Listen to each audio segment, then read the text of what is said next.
अथ श्री अर्गला स्तोत्रम्।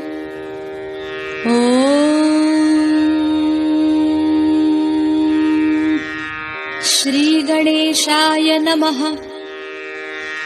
अस्य श्री अर्गला स्तोत्रस्य विष्णुर्ऋषिः अनुष्टुप् छन्दः। श्री महालक्ष्मीर्देवता श्री जगदम्बा प्रीत्यर्थे जपे विनियोगः। ॐ नमश्चण्डिकायै। ॐ मार्कण्डेय उवाच जयन्ती मङ्गला काली भद्रकाली कपालिनी दुर्गा क्षमा शिवा धात्री स्वाहा स्वधा नमोऽस्तु ते। मधुकैटभविद्रा विविधातृवरदे नमः। रूपं देहि जयं देहि यशो देहि द्विषो जहि। महिषासुरनिर्णाश विधातृवरदे नमः। रूपं देहि जयं देहि यशो देहि द्विषो जहि। रक्तबीजवधे देवि चण्डमुण्डविनाशिनि। रूपं देहि जयं देहि यशो देहि द्विषो जहि। शुम्भस्य च निशुम्भस्य धूम्राक्षस्य च मर्दिनि। रूपं देहि जयं देहि यशो देहि द्विषो जहि। वन्दिताङ्घ्रियुगे देवैर्देवि सौभाग्यदायिनि। रूपं देहि जयं देहि यशो देहि द्विषो जहि। अचिन्त्यरूपचरिते सर्वशत्रुविनाशिनि। रूपं देहि जयं देहि यशो देहि द्विषो जहि। देवि भक्तजनोद्दामदत्तानन्दोदयेऽम्बिके। रूपं देहि जयं देहि यशो देहि द्विषो जहि। प्रचण्डदैत्यदर्पघ्निचण्डिके प्रणताय मे। रूपं देहि जयं देहि यशो देहि द्विषो जहि। सुरासुरशिरोरत्ननिघृष्टचरणेऽम्बिके। रूपं देहि जयं देहि यशो देहि द्विषो जहि। इन्द्राणीपतिसद्भावपूजिते परमेश्वरि। रूपं देहि जयं देहि यशो देहि द्विषो जहि। चतुर्भुजे चतुर्वक्त्रसंस्तुते परमेश्वरि। रूपं देहि जयं देहि यशो देहि द्विषो जहि। कृष्णेन संस्तुते देवि शश्वद्भक्त्या त्वमम्बिके। रूपं देहि जयं देहि यशो देहि द्विषो जहि। हिमाचलसुतानाथ संस्तुते परमेश्वरि। रूपं देहि जयं देहि यशो देहि द्विषो जहि। विद्यावन्तं यशस्वन्तं लक्ष्मीवन्तं जनं कुरु। रूपं देहि जयं देहि यशो देहि द्विषो जहि। स्तुवद्भ्यो भक्तिपूर्वं त्वां चण्डिके व्याधिनाशिनि। रूपं देहि जयं देहि यशो देहि द्विषो जहि। न तेभ्यः सर्वदा भक्त्या चण्डिके दुरितापहे। रूपं देहि जयं देहि यशो देहि द्विषो जहि। चण्डिके सततं ये त्वामर्चयन्तीह भक्तितः। रूपं देहि जयं देहि यशो देहि द्विषो जहि। देहि सौभाग्यमारोग्यं देहि देवि परं सुखम्। रूपं देहि जयं देहि यशो देहि द्विषो जहि। विधेहि देवि कल्याणं विधेहि परमां श्रियम्। रूपं देहि जयं देहि यशो देहि द्विषो जहि। विधेहि द्विषतां नाशं विधेहि बलमुच्चकैः। रूपं देहि जयं देहि यशो देहि द्विषो जहि। पुत्रान् देहि धनं देहि सर्वकामांश्च देहि मे रूपं देहि जयं देहि यशो देहि द्विषो जहि पत्नीं मनोरमां देहि मनोवृत्तानुसारिणीम् तारिणीं दुर्गसंसारसागरस्य कुलोद्भवाम् इदं स्तोत्रं पठित्वा तु महास्तोत्रं पठेन्नरः स तु सप्तशती संख्यावरमाप्नोति सम्पदाम् इति श्री मार्कण्डेय पुराणे अर्गलास्तोत्रं सम्पूर्णम्।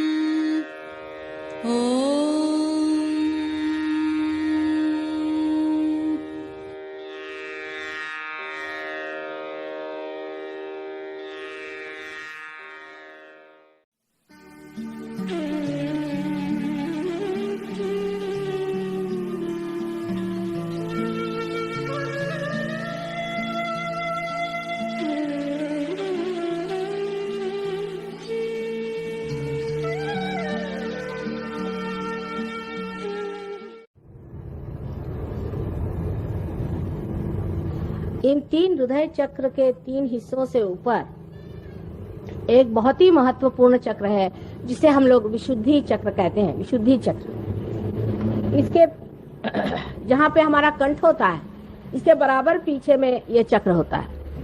अब इसके लिए आप एग्जैक्टली नहीं किसी के लिए कह सकते कि ये यही होता है, क्योंकि ये बड़ी ही सूक्ष्म चीज है, थोड़ा ऊंचे नीचे होता ही है। जैसी जैसी मनुष्य की प्रकृति होती है और जैसे जैसे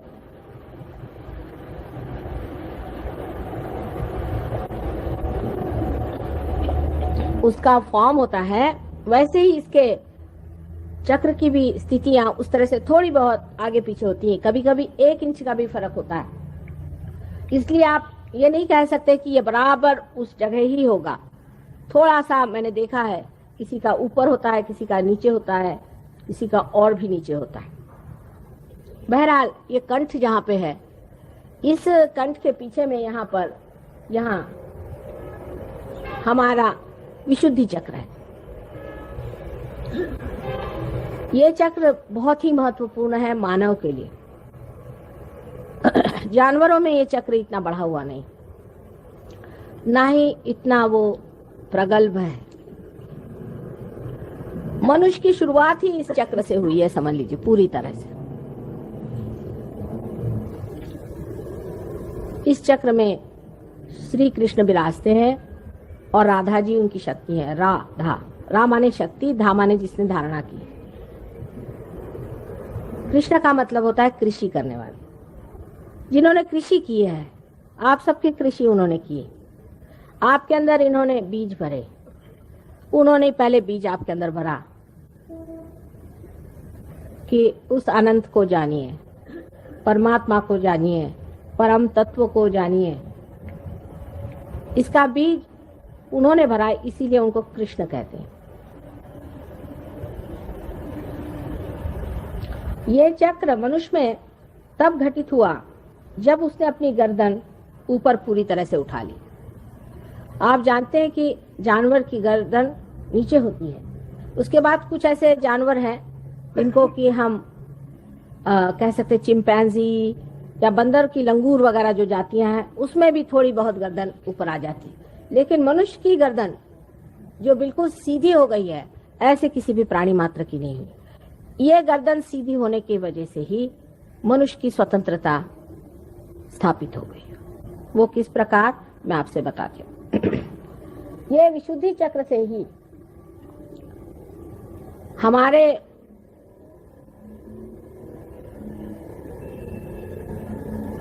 दो ईगो और सुपर ईगो नाम के बलून तैयार हो जाते हैं। आप जानते हैं कि जानवर की आकृति ऐसी आती है, ऐसी जाती फिर नीचे चली जाती है। जो भी चेतना उनके अंदर आती है वो फिर से पृथ्वी की ओर झुक जाती है। लेकिन मनुष्य ने जो ये ऐसी गर्दन ऊपर उठा ली और उसने अपने अंदर जिम्मेदारियां महसूस करनी शुरू कर दी, तब वो जब कोई भी कार्य करता है तो उसमें उसका ईगो बढ़ता है। अब ईगो शब्द अहंकार से लोग बहुत घबराते हैं। अहंकार मेरा मतलब नहीं है अहम भाव, इसमें वो दोनों में बड़ा अंतर है। अहम भाव सब में होता ही है, होना आवश्यक ही है। हर इंसान में अहम भाव न हो तो वो जानवर हो जाए। प्रति अहम भाव भी हमारे अंदर उठता है और लेफ्ट साइड से आके और माथे यहाँ फंटनेल बोन होता है वहां तक आ जाता है। और अहंकार का भाव भी लेफ्ट साइड से उठ के इधर आ जाता है। अब देखिए चढ़ते वक्त तो राइट का लेफ्ट जाता है और लेफ्ट का राइट जाता है, जैसे यहाँ पे दिखाया। इन लोगों ने उसकी अभी गति नहीं दिखाई लेकिन ये विशुद्धि चक्र से इसकी शुरुआत होती है।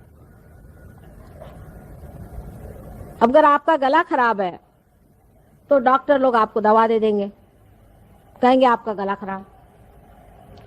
अगर राइट विशुद्धि खराब है, जो कि रुक्मिणी जी का स्थान है, जहाँ विठ्ठल रुक्मिणी है, उसका तो इलाज दवा से हो जाएगा। पर जिसका लेफ्ट साइड खराब होगी उसका इलाज नहीं हो सकता, क्योंकि लेफ्ट विशुद्धि से प्रति अहंकार उठता है। ये कंडीशनिंग से होता है, जो आपके अंदर कंडीशनिंग हो गई उससे होता है। जैसे कि एक बच्चा मैंने बताया था, माँ के पास है, दूध पी रहा है, आनंद में है। जब माँ उसको बदलना चाहती है तो बच्चे में अहंकार जागृत होता है कि ये क्यों हमें सता रही है, या ऐसे हमें क्यों इन्होंने बीच में दखल दी, डिस्टर्ब किया। और जब माँ उसे कहती कि चुप रहो, ऐसे नहीं करते, तो उस पे जो उसके संस्कार पड़ते हैं, चाहे वो सुसंस्कार हो चाहे कुसंस्कार हो, उसके कारण उसके अंदर प्रति अहंकार, जिसे कि सुपर ईगो कहते हैं, होता है। अब राइट साइड की जो कुछ भी हमारी एक्टिविटी है, राइट साइड की जो हमारी पिंगला नाड़ी है, वो जब भी गतिमान होती है, कार्य करती है, तो हमारे अंदर ईगो बढ़ता है। और जब हमारी लेफ्ट साइड की गतिमान होती है तो हमारे अंदर प्रति अहंकार माने सुपर ईगो बढ़ता है। जब ये दोनों चीजें बढ़कर एक के ऊपर एक ओवरलैप कर लेती हैं, समझ लीजिए बच्चे की उम्र जब तक साल भर की हो जाती है तब तक ये जगह पूरी तरह से भर जाती है, और तब आप में पूरी तरह से हम अलग हैं ये भाव।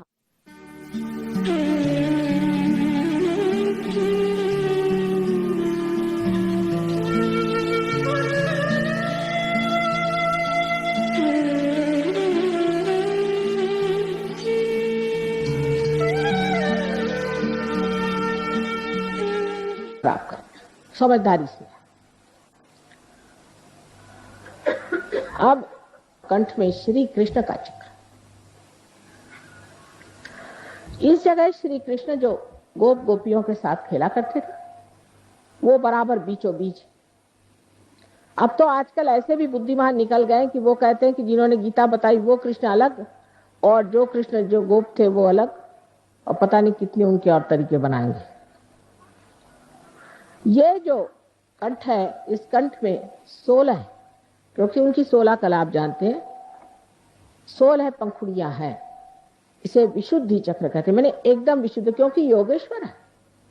योगेश्वर को कुछ चिपकता नहीं है, तो आप उनकी कहानियां जानती हैं कि वो साक्षात योगेश्वर है, उनको कुछ चिपकता नहीं, बिल्कुल विशुद्ध आत्मा है। और जब विशुद्ध पे आप आ जाते हैं तो सारी चीज नाटक जैसे दिखाई देती है, और आप साक्षी होकर उसे देखते हैं।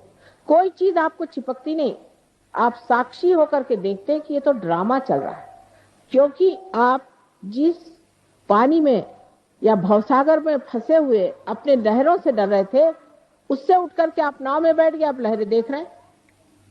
ये साक्षी स्वरूपत्व आप में अंदर आ जाता है।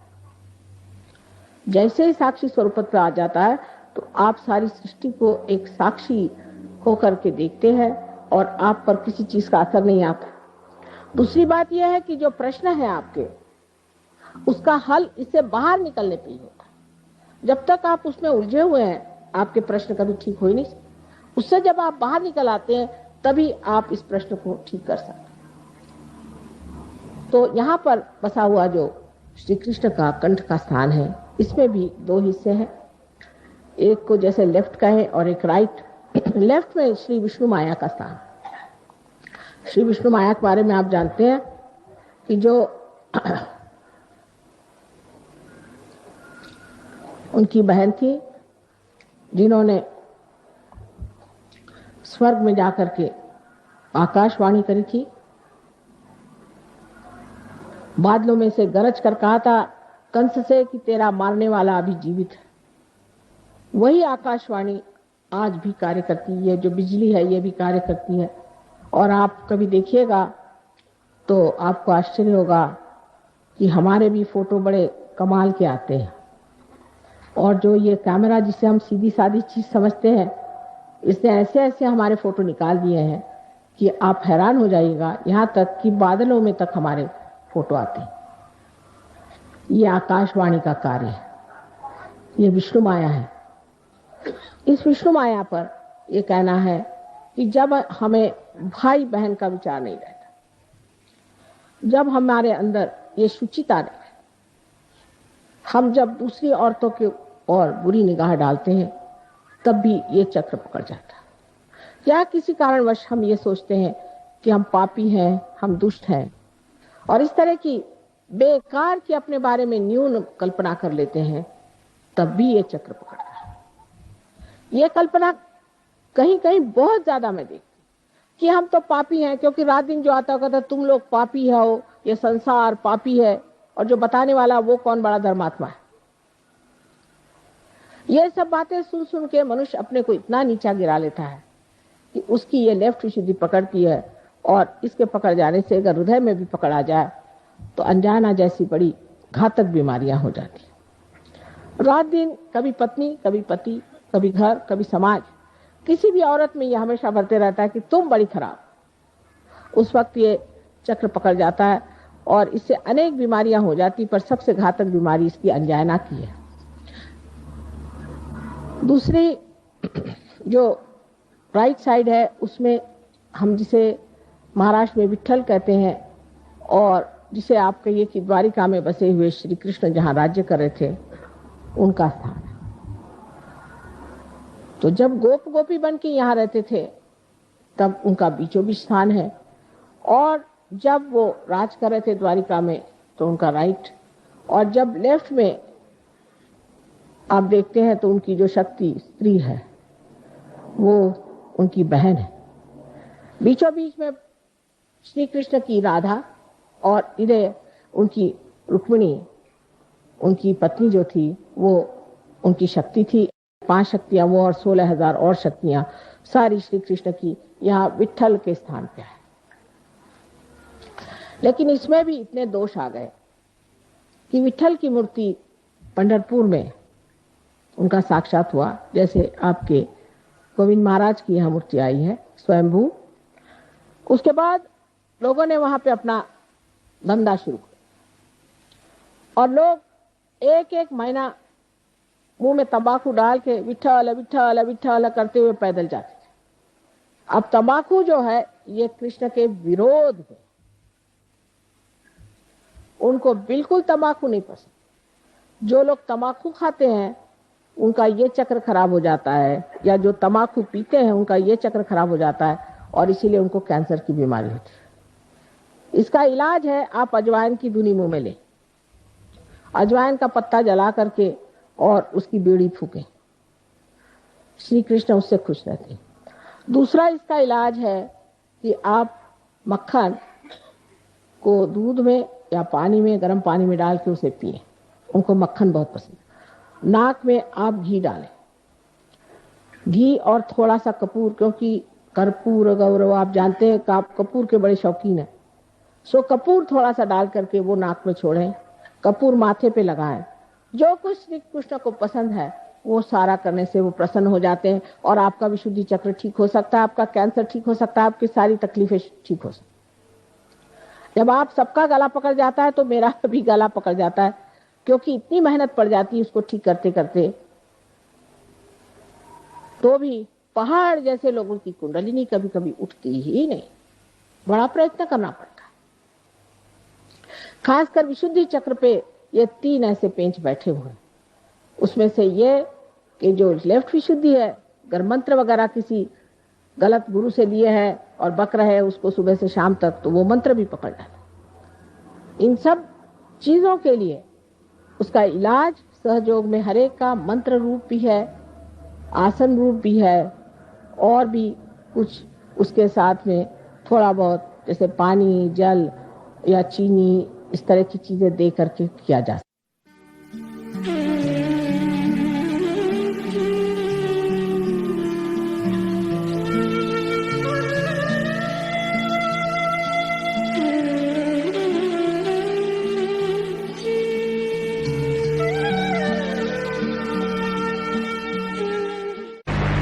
विषय तो बहुत लंबा चौड़ा है, हर एक चक्र पे ही बोलना चाहिए। विशुद्धि चक्र जो है श्री कृष्ण का चक्र है, इसमें 16 कलाएं हैं। इसी प्रकार 16 सब प्लेक्ससेस, जिसको कि हम पंखुड़ियां कहते हैं, हमारे अंदर है। और जो कुछ भी हमारे अंदर अ आ इ ई उ ऊ ए आई आदि जितने भी हमारे अंदर जिसे वॉवेल्स कहते हैं वो है, वो सारे इसके बीज मंत्र है। जिस वक्त आप कोई गलत मंत्र कहते हैं तो वो मंत्र की वजह से कोई गलत इंसान की प्रेतात्मा यहाँ के बैठ जाती है। जब आप गलत पूजन करते हैं, गलत तरीके से आप किसी भी मेडिटेशन को या किसी भी गलत गुरु के पास जा करके और दीक्षा लेते हैं, तो ये आपका चक्र पकड़ जाता है। ये चक्र पकड़ जाने से आपको अनेक बीमारियां होती हैं। उसमें से विशेषकर जो बीमारी होती है जिसे हम थ्रोट कैंसर कहते हैं, जो आपके कंठ के पास शुरू होता है और धीरे धीरे बढ़ते बढ़ते नीचे की ओर बढ़ता हुआ सारे आपके लंग्स को पकड़ लेता है।